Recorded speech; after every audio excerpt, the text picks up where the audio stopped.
बिस्मिल्लाहिर्रहमानिर्रहीम, अस्सलाम वालेकुम।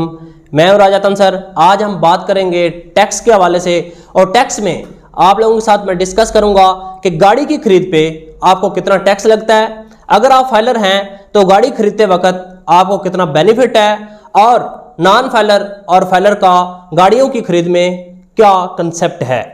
तो ये वीडियो तमाम उन लोगों के लिए जो गाड़ी खरीदना चाह रहे हैं या वैसे भी जो इंटरेस्टेड हैं उनके लिए हेल्पफुल साबित हो सकती है, और इस वीडियो को एंड तक देखिएगा ताकि तमाम तर तफसीलात आप लोगों को मिल सकें। और एंड में मैं आप लोगों को एक ज़रूरी जो है बात वो भी डिस्कस करूंगा गाड़ियों के हवाले से स्पेशली। तो सबसे पहले मैं आप लोगों को बताना चाहूँगा कि अगर आप 850 सीसी तक कोई भी गाड़ी जो अंडर 850 सीसी है, 850 सीसी तक है, अगर वो गाड़ी आप खरीदते हैं तो अगर आप फाइलर हैं तो आपको 10,000 रुपये टैक्स लगेगा। अगर आप नॉन फाइलर हैं तो आपको 20,000 टैक्स अदा करना पड़ेगा। इस तरह ही अगर गाड़ी 1000 सीसी तक है, अगर आप फाइलर हैं तो फिर टैक्स 20,000, नॉन फाइलर हैं तो 40,000, यानी टैक्स डबल हो जाता है। अगर आप गाड़ी खरीदते हैं 1000 सीसी से 1300 सीसी के दरमियान, 1300 सीसी तक, तो जो टैक्स आप पे लगेगा वो लगेगा 25,000, तब अगर आप फाइलर हैं। अगर आप नॉन फाइलर हैं तो आपको टैक्स अदा करना पड़ेगा 50,000 रुपये। ऐसे ही अगर आप गाड़ी खरीदते हैं 1600 सीसी तक, तो जो टैक्स आप लोगों ने अदा करना है वो, अगर आप फाइलर हैं तो वो 50,000 रुपया, नॉन फाइलर हैं तो 1,00,000 रुपया।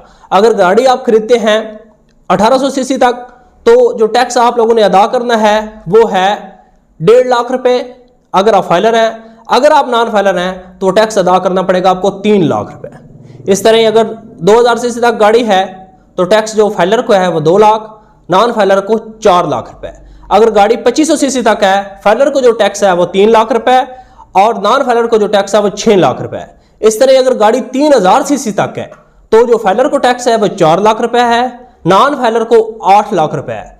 अगर गाड़ी जो है वो 3000 सीसी से ऊपर है तो जो टैक्स लगेगा फाइलर को वो है 5,00,000 रुपए, और नॉन फाइलर को 1 मिलियन यानी कि 10,00,000 रुपए टैक्स लगेगा।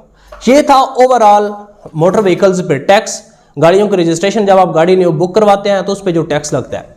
इसमें आप लोगों को ये बताना चाहूँ कि जब आप गाड़ी खरीद लेते हैं, आपने एक दफ़ा टैक्स दे दिया हुआ है, जब उसको ट्रांसफ़र करते हैं तो उस पर कोई ऐसा as a filer non filer का कंसेप्ट लागू नहीं होता ट्रांसफ़र करते वक्त। स्पेशली इसमें ये भी बताना चाहूँगा कि जब आप गाड़ी खरीदते हैं, जो टैक्स आप पे करते हैं, तो जब आप रिटर्न फाइल करते हैं, रिटर्न फाइल आप तभी करते हैं जब आप फाइलर हैं। अगर आप फाइलर हैं, जो आपने टैक्स गाड़ी बाय करते वक्त, परचेज करते वक्त अदा किया है, फाइलर वाला टैक्स, उसमें भी आपको पता है कि आपको 100% जो है वो बेनिफिट है। तमाम गाड़ियों में आप देख लें 10,000 से लेके 5,00,000 रुपए तक आपने टैक्स अदा किया है। अगर उसमें वेरिएशन है, कौन सी गाड़ी आप खरीदते हैं ये डिपेंड करता है, तो वो टैक्स जो आपने अदा किया है वो एडजस्ट हो जाता है तब अगर आप फाइलर हैं, और वो आपने अपनी रिटर्न में बताना होता है कि ये टैक्स आपने अदा किया है, वो एडजस्टेबल है। अगर आप फाइलर नहीं हैं तो जो टैक्स आपने, अगर फॉर एग्जांपल जहाँ पे आपने 2,00,000 देना था वहाँ पे आपने 4,00,000 भी दिया नॉन फाइलर होने की वजह से, और वो टैक्स आपका ज़ाया है, क्योंकि ना तो आपने रिटर्न में आप बता सकते हैं, ना वो आप क्लेम कर सकते हैं, और ना ही वहाँ पे आप एडजस्ट कर सकते हैं। यहाँ पे भी अगर आप फाइलर हैं तो आपको 100% बेनिफिट है, क्योंकि आपका टैक्स जो है वो एडजस्ट हो जाता है। और आपको बता दूँ कि इस तमाम मामलात को सेक्शन 231 डील करता है, और गाड़ियों को ट्रांसफ़र के रिलेटेड जो है सेक्शन 231B डील करता है। अगर आप गाड़ी ट्रांसफ़र करना चाहते हैं, आपको पता है आप ऑनलाइन सिस्टम है, एक ज़िला में बैठे हुए दूसरे ज़िला में अगर गाड़ी ट्रांसफ़र करनी है तो आप यहाँ पे ऑनलाइन सिस्टम के ज़रिए गाड़ी ट्रांसफ़र करवा सकते हैं। आपको फिजिकली जाने की ज़रूरत नहीं पड़ती, क्योंकि अपने ज़िला में ही बैठ के, अपने डिस्ट्रिक्ट में बैठ के आप बायोमेट्रिक करवा लेते हैं, और दूसरे जो बंदा है वो दूसरे डिस्ट्रिक्ट में जहाँ पर वो मौजूद है वहाँ से बायोमेट्रिक करवा लेता है।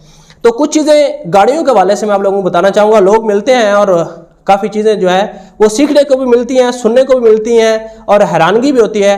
तो कोशिश करता हूँ कि तमाम लोगों को बताया जाए, अगर वो ये कॉमन मिस्टेक्स अपनी लाइफ में ना करें, क्योंकि ये मिस्टेक्स ज़िंदगी में कभी पछतावा बन जाती हैं। ये एक छोटी सी मिस्टेक कभी आपके लिए शर्मिंदगी का बायस बनती है और आपका एक बहुत बड़ा नुकसान कर जाती है।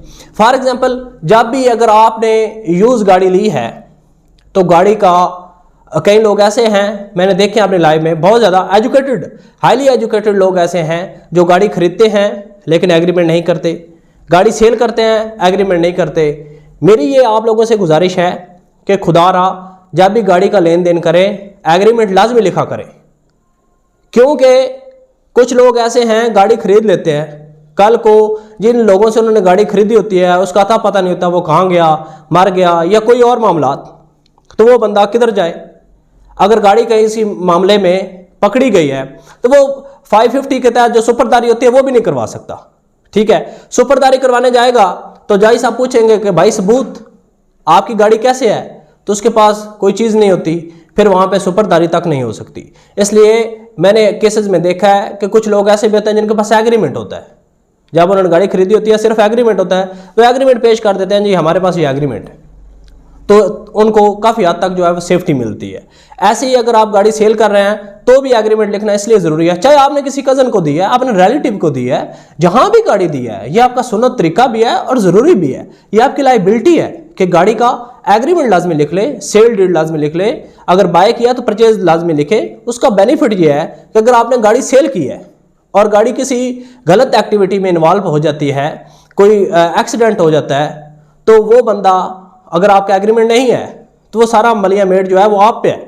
अगर आपके पास एग्रीमेंट होगा कि आपने फलान डेट को गाड़ी सेल कर दी थी, उसके बाद वो सारी जिम्मेदारी उस बंदे की है जिसको आपने सेल कर दी थी, तो वो फिर आपकी परेशानी नहीं बनेगी।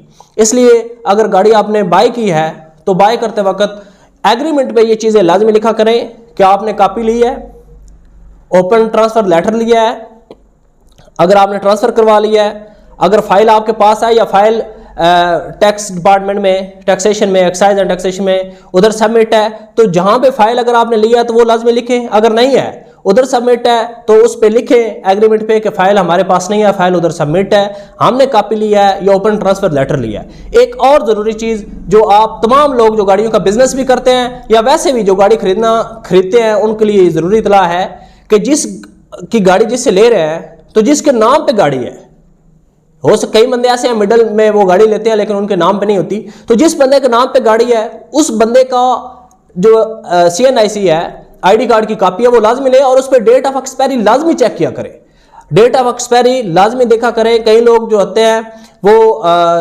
उनकी डेट ऑफ एक्सपायरी बड़ी करीब होती है, तो जब आप कभी गाड़ी ट्रांसफर करवाने जाते हैं तो फिर आपके लिए मसला बन जाता है।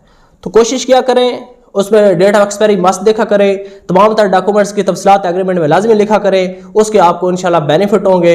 इसके अलावा किसी किस्म का क्वेश्चन या आप ट्रांसफ़र गाड़ी करवाना चाहते हैं, आपको मज़ीद कोई मालूमात चाहिए तो भी आप हमसे कॉन्टैक्ट कर सकते हैं। फाइलर बनने के लिए आप हमसे कॉन्टैक्ट कर सकते हैं, कंपनी रजिस्ट्रेशन करवाना चाहते हैं और भी FBR के रिलेटेड या इस तरह के SCCP के तमाम तर मामलात आप हमसे डिस्कस कर सकते हैं। थैंक यू सो मच, अपना ख्याल रखें, अल्लाह हाफिज़।